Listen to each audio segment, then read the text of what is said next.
Hey everyone, Pastor Jason here with another edition of TC Talk. My question for you today is, what is the longest you've had to wait for something special? Now, we just celebrated Christmas, and I know all of us were kids at one point. And to kids, time just goes different, you know? It's funny because it could be early December, and all of a sudden you start seeing presents get put under the tree. And you know there are so many special presents that are under there. And you just, I see them and I just can't wait to open them. And you have to wait 2-3 weeks, and it's killing you. It's killing you every time you walk past the tree and you see those presents just sitting there. And then finally, Christmas Day comes and you get to open your gifts. Now, for a lot of us as kids, I'm sure there were times where we opened our gifts and instead of getting that new remote control car that we really wanted, no, it's clothes. It's underwear from grandma. I don't want underwear. I want toys. I want Hot Wheels. I want Hot Wheels tracks. I want remote control cars. I want a drone. I want toys. I don't want clothes, and especially not underwear. But here's the thing.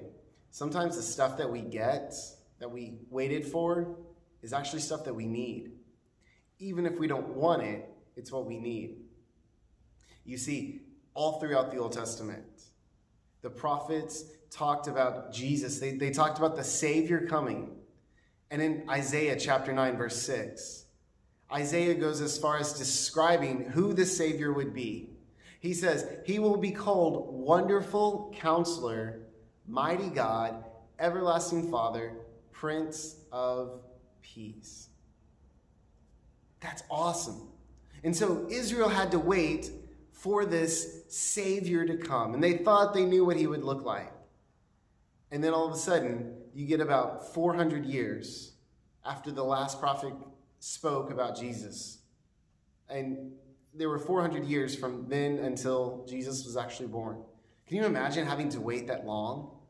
Being told the Savior will come and he will rescue you, and yet generation after generation after generation passed, and still no Savior.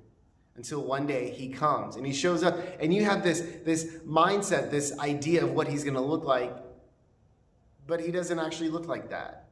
No, far from it. You see, Israel needed a Savior, and they got one, just not the way they thought, not what they wanted. They wanted a military leader that could lead them into battle, conquer their foes, and, claim what's rightfully theirs. And yet, they didn't get that. So much so that they rejected Jesus. And that's really sad.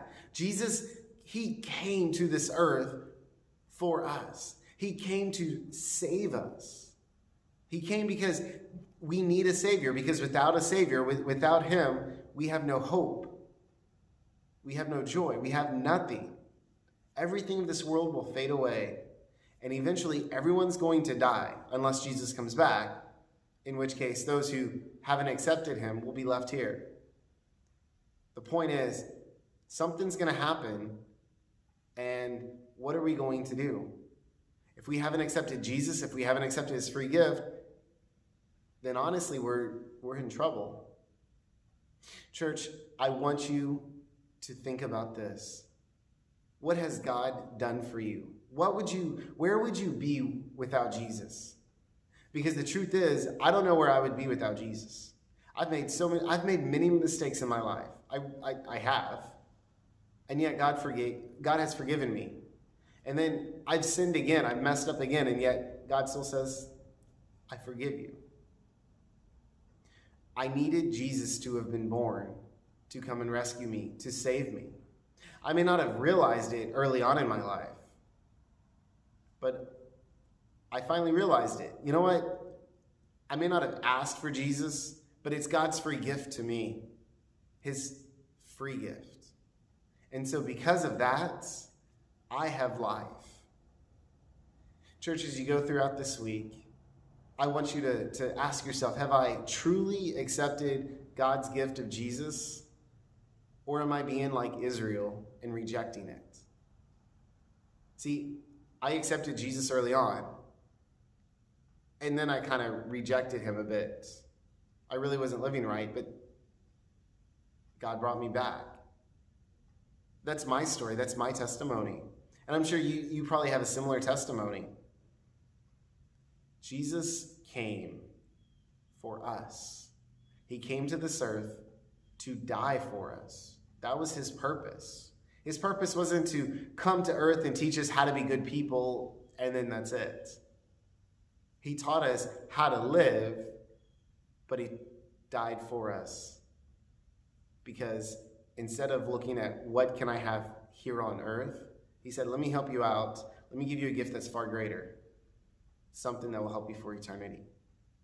That's who Jesus is. Have you accepted Jesus? Have you accepted the free gift of salvation? If not, then we'd love to pray with you and guide you to simply say, Jesus, please come into my life. I accept you as my Savior. It's that simple. That's all it takes. Church, we love you, and we're praying for you. And I know we're not going to see you till next year because, well, 2021 is going to start this week. But we're praying that you have a blessed week and a blessed new year. We'll see you again soon.